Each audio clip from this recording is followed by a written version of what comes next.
On se retrouve donc ici à Damas. Bonsoir Monsieur le Président. Bonsoir. Je voudrais commencer cette interview sans détour. Good evening, Mr. President. I'd like to start straightforward. For most French, pour une grande partie de la France, vous êtes en large part responsable du chaos qui règne en Syrie à cause de la brutalité de la répression qui a été menée ici depuis 4 ans. Selon vous, quelle est votre part de responsabilité?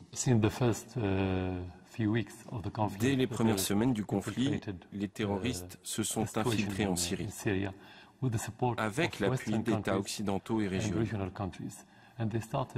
Ils ont commencé à attaquer les civils et à détruire des propriétés publiques et privées. Tout ceci est sur Internet, et ce sont eux qui ont mis ces vidéos en ligne, pas nous. Notre rôle en tant que gouvernement est de défendre notre société et nos citoyens. Si ce que vous venez de dire était vrai, comment un gouvernement ou un président qui a agi de façon brutale envers sa population, tuer ses concitoyens et affronter les pays et les forces politiques les plus puissants au monde, bénéficiant des pétrodollars des pays du Golfe, comment un tel président aurait-il pu résister pendant 4 ans? Est-il possible d'avoir le soutien de son peuple quand on est brutal avec lui? Au départ, il y avait des dizaines de milliers de personnes dans les rues. Il n'y avait que des djihadistes? Non, bien sûr que non. Mais l'autre question que l'on doit poser est la suivante. Si le premier policier a été tué au 6e jour du conflit, comment a-t-il été tué? Par les manifestations pacifiques ou par les haut-parleurs des manifestants? Il a été tué par des terroristes. Quelqu'un a pris une arme à feu et a tiré sur ce policier. Peu importe qu'il soit djihadiste ou pas, c'est un terroriste car il a tué un policier. Peut-être qu'il y avait des djihadistes ou des terroristes, mais nos reporters sur place ont vu beaucoup de gens à l'époque qui disaient « Nous voulons plus de liberté, plus de démocratie ». Ce n'étaient pas des terroristes ou des djihadistes. Toute personne a assurément le droit de réclamer la liberté, et tout gouvernement doit appuyer la liberté, conformément à la Constitution. Mais la liberté signifie-t-elle qu'on tue les civils, les policiers, qu'on détruise écoles, hôpitaux, électricité, infrastructures? Tout cela n'appartient pas au gouvernement, mais au peuple syrien. Ce n'est pas à nous, ce n'est pas à moi, c'est une propriété publique. C'est ça pour vous la liberté? Vous savez que beaucoup de journalistes et d'analystes disent que vous avez favorisé l'émergence du groupe État islamique parce que c'est une opportunité pour vous d'apparaître comme un bouclier.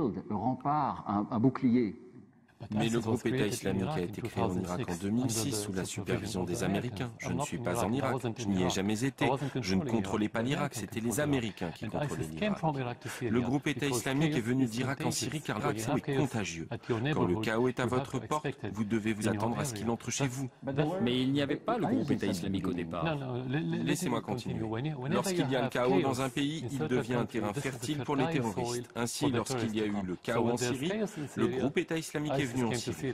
Avant, il y avait le Front Al-Nusra, qui fait partie d'Al-Qaïda. Et avant, il y avait les frères musulmans. Tous sont le socle sur lequel s'est appuyé le groupe État islamique pour apparaître. Donc, vous n'avez aucune responsabilité dans ce qui s'est passé ces dernières années? Il n'y a rien d'absolu. Il n'est pas précis de dire qu'on n'assume pas une responsabilité. Chacun a une part de responsabilité. Nous, en Syrie, nous avons nos problèmes. Le gouvernement est responsable. Chacun d'entre nous est responsable. Tout citoyen syrien est responsable.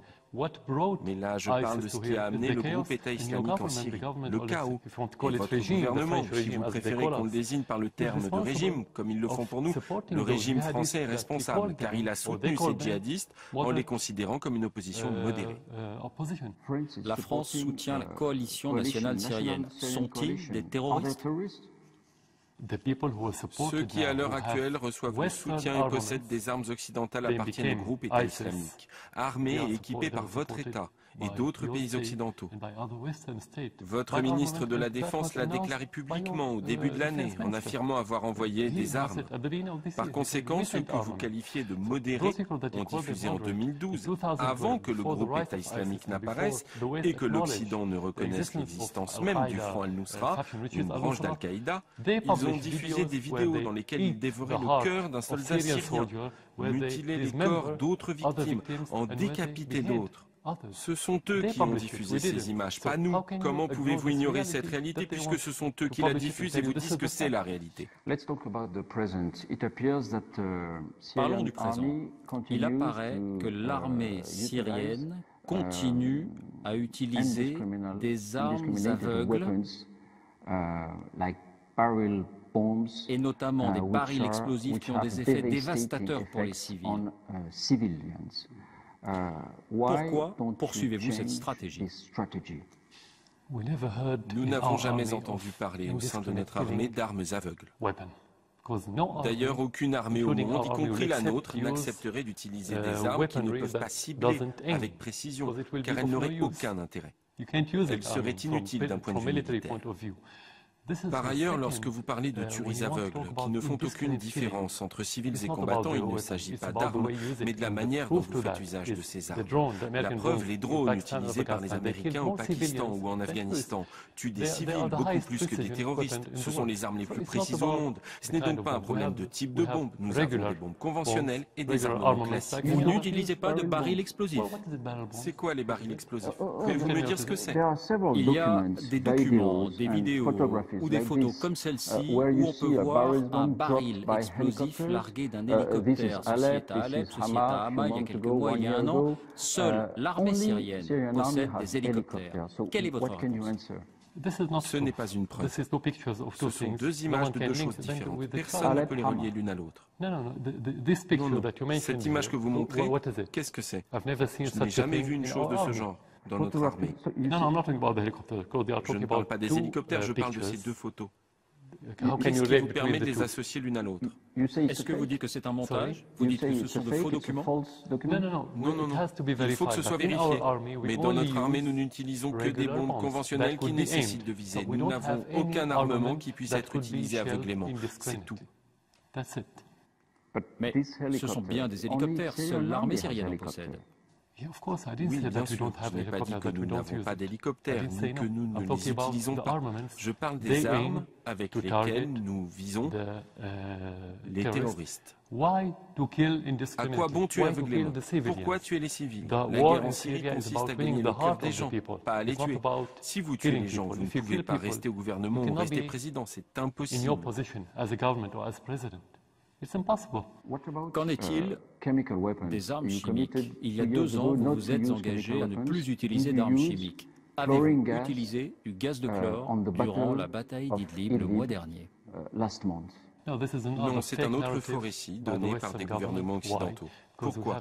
Parce que nous possédons 2 usines de chlore. L'une a été fermée il y a plusieurs années et n'est plus opérationnelle. L'autre se trouve au nord de la Syrie et c'est l'usine la plus importante. Elle se situe sur la frontière avec la Turquie et se trouve sous le contrôle des terroristes depuis 2 ans. Nous avons envoyé à l'ONU des documents officiels à ce sujet. Ils voulaient venir, nous ont adressé une réponse officielle disant qu'il leur était impossible d'arriver jusqu'à cette usine. Par conséquent, le chlore en Syrie est sous le contrôle des rebelles. Par ailleurs, ce ne sont pas des armes de destruction massive. Les armes conventionnelles que nous possédons sont beaucoup plus efficaces que le chlore. De toute manière, nous n'en avons pas besoin.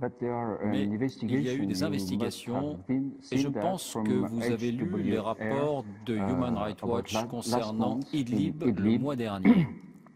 Il y a eu 3 attaques dans lesquelles on pouvait distinguer l'odeur du chlore, ainsi que des symptômes semblables à ceux de l'utilisation des gaz toxiques. Cela est cité dans ce rapport. Ces attaques ont eu lieu dans des zones sous contrôle de l'opposition armée. Est-ce que Human Rights Watch ment? Nous n'avons pas utilisé le chlore et nous n'en avons pas besoin. Nous avons nos armements classiques et nous pouvons atteindre nos objectifs sans y avoir recours. Il n'y a aucune preuve. Il y a des témoins, il y a des témoignages de médecins. Non. En réponse à toutes les allégations concernant l'usage dans le passé ou présent d'armes chimiques, c'est nous qui demandions toujours aux institutions internationales d'envoyer des délégations pour enquêter. C'est nous qui avons formulé cette demande et pas le camp adverse. Il y a 2 ans, nos soldats ont été exposés au gaz sarin. Nous avons invité l'ONU à mener une enquête. Comment aurions-nous pu le faire si c'était nous qui utilisions ce gaz? Tout cela n'est pas vrai. Vous seriez prêt à les inviter à nouveau à venir concernant Idlib? Nous l'avons déjà fait. Nous le faisons toujours. Nous n'avons aucun problème avec cela. Aujourd'hui, une coalition internationale avec à sa tête les États-Unis mène des bombardements aériens contre le groupe État islamique. Est-ce que c'est pour vous un problème ou est-ce que c'est une aide? Ni l'un ni l'autre. Il n'y a bien entendu aucun problème à attaquer les terroristes. Mais si la coalition n'est pas sérieuse, cela ne nous aide pas. Pourquoi pas sérieuse? Si vous comparez le nombre de frappes aériennes effectuées par les forces de la coalition, composées de 60 États, à celles que nous avons effectuées, nous, petit État, vous constaterez que nous bombardons parfois 10 fois plus que la coalition en une journée. Est-ce sérieux? Cela leur a pris 4 mois pour libérer ce que leurs médias appellent la ville de Kobané, sur la frontière turque, malgré la présence de combattants syriens sur le terrain. Ils ne sont donc pas sérieux jusqu'à présent. Une autre preuve, c'est que le groupe État islamique s'est élargi en Syrie, en Irak, en Libye et dans la région en général.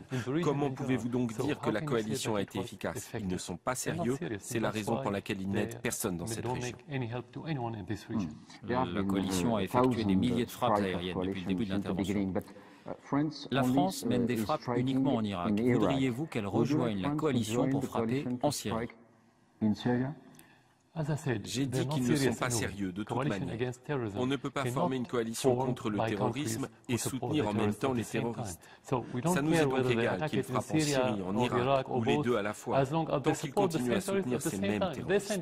Ils envoient des armes à ces mêmes terroristes sous prétexte de soutenir l'opposition modérée, au moment même où Obama a qualifié cette opposition d'illusoire. À qui donc vont ces armes réellement? Aux terroristes. C'est contradictoire, c'est voué à l'échec. Vous avez un ennemi commun avec la France, le groupe État islamique. Est-ce que depuis les attentats du mois de janvier à Paris, vos services de renseignement ont des contacts avec les services de renseignement français? Il y a des contacts, mais il n'y a pas de coopération. Que voulez-vous dire par contact? Nous avons rencontré certains responsables de vos services de renseignement, mais il n'y a pas de coopération. Il n'y a pas d'échange d'informations? Non, rien du tout.